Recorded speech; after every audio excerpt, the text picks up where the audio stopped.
Learning point channel में आपका स्वागत है।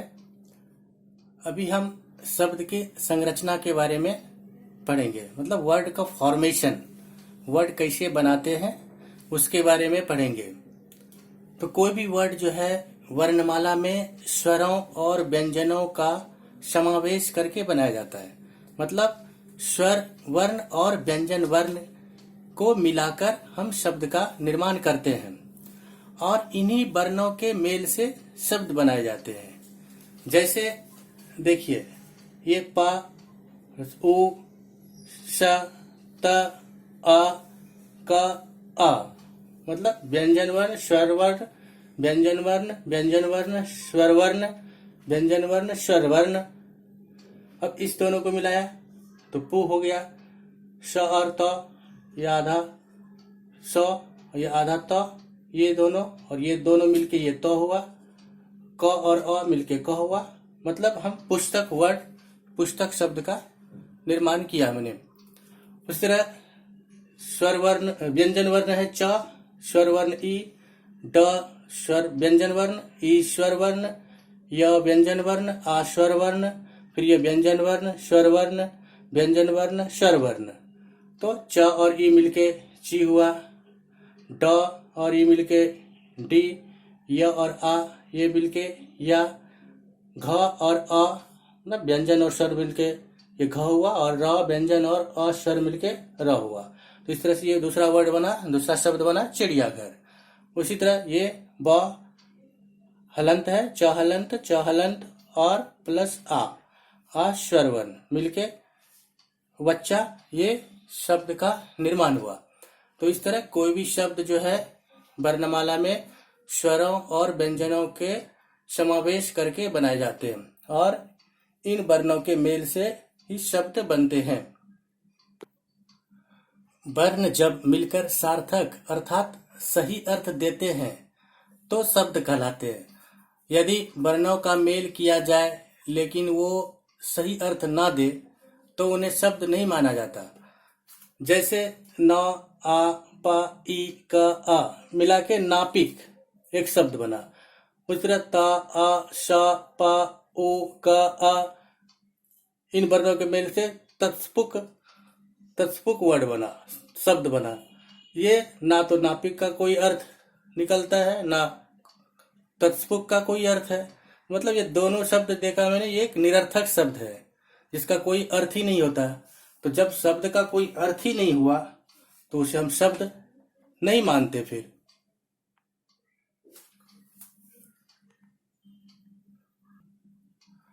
तो व्याकरण में निरर्थक शब्दों के लिए कोई स्थान नहीं है। जिसका कोई अर्थ ही नहीं हुआ तो ऐसे शब्द को शब्द नहीं माना जाता है। अभी हम जैसे बोले कि गाय, रोटी, घर, हिमालय, कमल इत्यादि, तो इन शब्दों की रचना दो या दो से अधिक वर्णों के मेल से होती है और वर्णों का ये मेल सार्थक है जिनसे किसी अर्थ का बोध होता है। अभी घर बोले तो घर में दो वर्ण का मेल है जिसका अर्थ है मकान, जिसमें लोग रहते हैं। हर हालत में शब्द सार्थक होना चाहिए, तभी व्याकरण में हम उसे शब्द मानते हैं। अगर उस शब्द का कोई अर्थ ही नहीं है मतलब शब्द निरर्थक है, फिर वो ऐसे शब्द को व्याकरण में शब्दों के लिए स्थान नहीं दिया गया है और ऐसे शब्द शब्द नहीं कहे जाते हैं।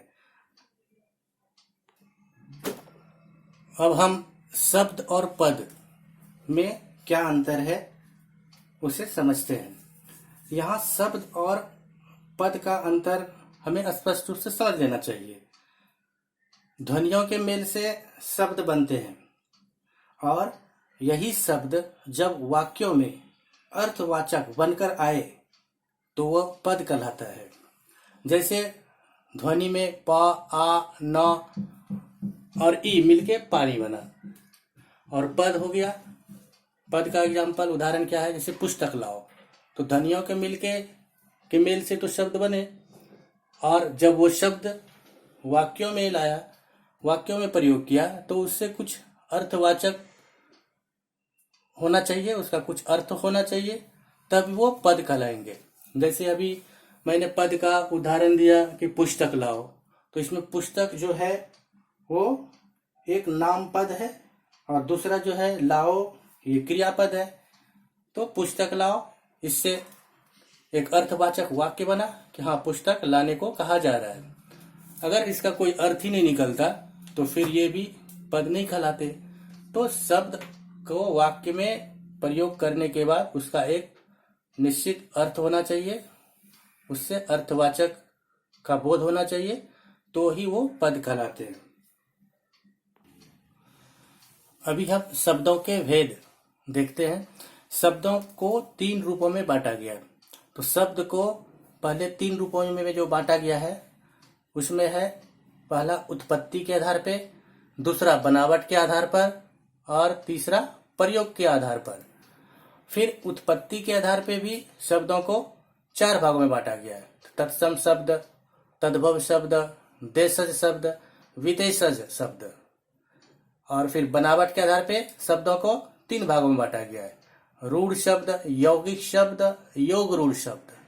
और प्रयोग के आधार पे शब्दों को 2 भागों में बांटा गया है, विकारी शब्द और दूसरा अविकारी शब्द।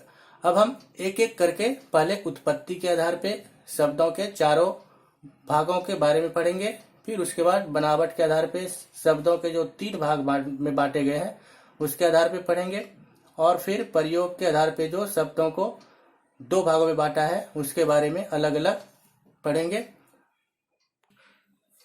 अभी हम उत्पत्ति के आधार पे जो शब्दों को 4 भागों में बांटा गया है उसमें से प्रत्येक का एक एक करके हम विस्तृत जानकारी लेंगे। तो पहला था उत्पत्ति के आधार पर पहला तत्सम शब्द। तो तत्सम शब्द ऐसे शब्द हैं जो संस्कृत भाषा से ज्यों के त्यों हिंदी भाषा में प्रयुक्त होते हैं। मतलब संस्कृत भाषा में वो शब्द जैसे लिखे जाते थे वैसे ही हूबहू, उस पर बिना कुछ छेड़छाड़, बिना कुछ परिवर्तन किए उसे हिंदी भाषा में प्रयोग कर रहे हैं। तो वो शब्द जो है तत्सम शब्द कहलाते हैं। जैसे पक्षी, अग्नि, ग्राम, जगत, पुष्प, पृथ्वी, पुस्तक, फल इत्यादि। मतलब ऐसे शब्द जो संस्कृत भाषा से ज्यों के त्यों हिंदी भाषा में लाए गए हैं या हिंदी भाषा में प्रयोग में किए जाते हैं, वो तत्सम शब्द कहलाते हैं। दूसरा था तद्भव। तद्भव शब्द ये तत्सम के ही बिगड़े हुए रूप हैं। तो तत्सम के ही बिगड़े हुए रूप को तद्भव कहते हैं। ये शब्द ऐसे हैं जो हिंदी भाषा में थोड़ा सा परिवर्तन के साथ प्रयोग में लाए जाते हैं। मतलब तद्भव शब्द ऐसे शब्द हैं जो संस्कृत भाषा के हैं लेकिन थोड़े से परिवर्तन के साथ हिंदी भाषा में प्रयुक्त होते हैं। इसके लिए इसे हम कहते हैं कि ये तत्सम जो है के बिगड़े रूप को तद्भव कहते हैं। तत्सम के बिगड़े रूप को तद्भव कहते हैं। जैसे अग्नि, ये तत्सम है और इसका तद्भव है अग्नि, ये तत्सम है और इसका बिगड़ा हुआ रूप या थोड़ा परिवर्तित रूप जो है ये आग है जो तद्भव है। कुब्ज ये तत्सम है, इसका परिवर्तित रूप थोड़ा चेंज है, थोड़ा बिगड़ा हुआ रूप है, ये कुबड़ा, ये तद्भव है। उसी तरह कर्पूर ये तत्सम है और इसका तद्भव क्या है कपूर, जो हम हिंदी में यूज करते हैं। अब तीसरा कि देशज। देशज, तो देशज शब्द कैसे है? तो देशज शब्द ऐसे शब्द हैं जो अपने ही देश के विभिन्न प्रांतों एवं क्षेत्रों से हिंदी भाषा में आए हैं। मतलब ये लोकल लैंग्वेज जो बोलते हैं ना, लोकल शब्द, लोकल लैंग्वेज, वैसे ही स्थानीय शब्द, स्थानीय भाषा। तो वैसे ही देशज जो है ऐसे शब्द हैं, देशज शब्द के अंतर्गत ऐसे शब्द आते हैं जो अपने ही देश के विभिन्न प्रांतों एवं क्षेत्रों से हिंदी भाषा में आए हैं। अभी दूसरे तरह से इस भी कह सकते हैं कि देश की बोलचाल में पाए जाने वाले शब्द देशज कहलाते हैं। इनका मूल रूप का कुछ पता नहीं है, इनका मूल रूप क्या है वो पता नहीं। ये हमारे देश में हर प्रांत में वहां के लोगों द्वारा प्रयोग में लाए जाते हैं। जैसे अभी देखिए आप लोटा, पगड़ी, डिबिया, फुनगी, इसी तरह से बहुत सारे हैं, झोपड़ी, थैला, पिल्ला, ये अलग अलग प्रांतों में वहां के स्थानीय भाषा में बोले जाते हैं। तो ये हमारे सारे देशज शब्द के उदाहरण हैं देश की बोलचाल में पाए जाने वाले शब्द देशज कहलाते हैं। अभी विदेशज, तो विदेशज शब्द कौन से हैं? तो जिन शब्दों का जन्म जो है विदेशों में हुआ है उन्हें विदेशज कहते हैं। दूसरी तरह से ऐसे भी कह सकते हैं कि विदेशी शब्द या विदेशज शब्द वे शब्द हैं जो दूसरे देशों की भाषाओं से हिंदी भाषा में आए हुए हैं और ये शब्द में कोई बिना परिवर्तन किए इसे हिंदी भाषा में प्रयोग में ला रहे हैं। मतलब हिंदी भाषा में इस शब्द का प्रयोग बिना कुछ परिवर्तन के किए जा रहे हैं। मतलब इनका व्यवहार हिंदी शब्दों में उसी रूप में होता है जैसे वो उच्चारण में अंग्रेजी में, फारसी में, अरबी में या अन्य कोई भाषा में होते हैं। जैसे भी अंग्रेजी में हॉस्पिटल, तो हिंदी में भी हम हॉस्पिटल ही बोलते हैं, डॉक्टर को डॉक्टर ही बोलते हैं, बुक को बुक ही बोलते हैं, टेबल को टेबल ही बोलते हैं। फारसी भाषा का ये शब्द है आराम, अफसोस, गिरफ्तार, किनारा, गिरह इत्यादि। तो हिंदी भाषा में भी हम आराम ही बोलते हैं, अफसोस ही बोलते हैं, गिरफ्तार ही बोलते हैं, किनारा ही बोलते हैं, गिरह भी बोलते हैं। कोई परिवर्तन या परिवर्तन करके नहीं बोलते कुछ। अरबी भाषा के शब्द हैं असर, किस्मत, ख्याल, दुकान, मदद इत्यादि। ये सारे शब्द जो है विदेशी शब्द हैं, विदेशों में बोले जाने वाले शब्द हैं और हिंदी में उसका प्रयोग भी हम उसी तरह से करते हैं। मतलब बिना कुछ परिवर्तन किए उसका ज्यों का त्यों हिंदी में हम प्रयोग में लाते हैं।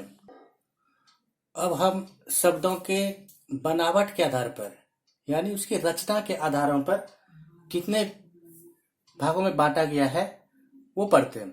तो रचना या बनावट के आधार पर शब्दों को 3 भागों में बांटा गया है।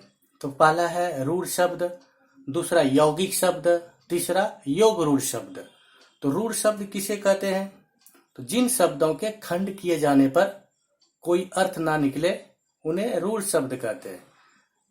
जैसे इसका उदाहरण देखिए, नाक, चंद्रमा, कुर्सी, फूल इत्यादि। अभी अगर हम नाक शब्द का खंड करें तो ना और का, तो दोनों का कोई अर्थ नहीं होता। ना और का 2 खंड हुए नाक के, जिसका अलग अलग कोई अर्थ नहीं है। उसी तरह चंद्रमा, कुर्सी, फूल इसके अलग अलग अगर खंड करते हैं तो प्रत्येक खंड का कोई अर्थ नहीं निकलता है। तो ऐसे शब्द रूढ़ शब्द कहलाते हैं। दूसरा यौगिक शब्द जो 2 शब्दों से मिलके बनते हैं। तो मतलब यौगिक शब्द वैसे शब्द हैं जो 2 शब्दों के मेल से बनते हैं। जैसे प्रधानमंत्री, ये प्रधान और मंत्री 2 शब्द के मिलने से बना। पुस्तकालय, पुस्तक और आलय ये 2 शब्दों के मेल से बना। विद्यालय, विद्या और आलय, हिमालय, हिम और आलय इत्यादि जो है ये सारे शब्द 2 शब्दों के मेल से बने। इसके लिए से यौगिक शब्द कहते हैं। और योग रूढ़, तो योग रूढ़ ऐसे शब्द होते हैं जो 2 या 2 से अधिक शब्दों से के योग से बनते हैं। योग रूढ़ ऐसे शब्द हैं जो 2 या 2 से अधिक शब्दों के योग से बनते हैं और वो रूढ़ होते हैं, अर्थात किसी एक विशेष के लिए प्रयुक्त होते हैं। जैसे दशानन, तो दश और आनंद, हिमालय, हिम और आलय ये 2 शब्दों के मेल से बने और ये दोनों शब्द रूढ़ है, किसी एक विशेष के लिए प्रयुक्त होते हैं। तो इस तरह से देखा, बनावट या रचना के आधार पर शब्दों को 3 भागों में बांटा और तीनों का अलग अलग हमने पढ़ा। अभी प्रयोग के आधार पर शब्दों के कितने भेद होते हैं? प्रयोग या रूपांतर की दृष्टि से शब्द के प्रकार। तो प्रयोग या रूपांतर की दृष्टि से शब्द को 2 भागों में बांटा गया है। पहला विकारी शब्द और दूसरा अविकारी शब्द। तो विकारी शब्द वे शब्द हैं जिनके रूप लिंग, वचन, कारक और पुरुष के अनुसार बदलते हैं। और ऐसे शब्द के 4 प्रकार हैं: संज्ञा, सर्वनाम, विशेषण, क्रिया। और दूसरा है अविकारी शब्द। अविकारी शब्द वे हैं जिनके रूप नहीं बदलते, जिसके चलते इसे अव्यय भी कहते हैं और ये वाक्य में मूल रूप में बने रहते हैं। मतलब वाक्यों में प्रयोग करने पर भी इसके शब्द के रूप पे कोई परिवर्तन नहीं होता है। और ऐसे शब्द भी 4 प्रकार के हैं। पहला है क्रिया विशेषण, दूसरा संबंधवाचक, तीसरा समुच्चयवाचक, चौथा विस्मयादि बोधक। तो इस प्रकार हम देखते हैं कि विकारी और अविकारी ये शब्दों के 8 भेद हैं। मतलब इस प्रकार विकारी और अविकारी शब्दों के 8 भेद हो गए, जिनके नाम हो गए संज्ञा, सर्वनाम, विशेषण, क्रिया, क्रिया विशेषण, संबंधवाचक, समुच्चयवाचक, विस्मयादि बोधक। तो ये 8 जो शब्द हो गए, ये विकारी और अविकारी शब्द को सम्मिलित रूप में कहते हैं। ये सारे शब्द विकारी और अविकारी के हो गए। अभी हम संज्ञा क्या है, सर्वनाम, विशेषण, क्रिया, क्रिया विशेषण, संबंधवाचक, समुच्चयवाचक, विस्मयादि बोधक, ये सारे अलग अलग हम पढ़ेंगे और विस्तृत रूप से ये सारे विकारी शब्दों को और विकारी शब्दों के बारे में जानकारी लेंगे। तब तक इस वीडियो में यहाँ तक ही। धन्यवाद। हमारे इस चैनल को आप सब्सक्राइब करें, बेल आइकन जरूर दबाना ना भूलें और व्यू आप देखते रहिए हमारे इस चैनल को। इसके लिए धन्यवाद। जय हिंद, जय भारत।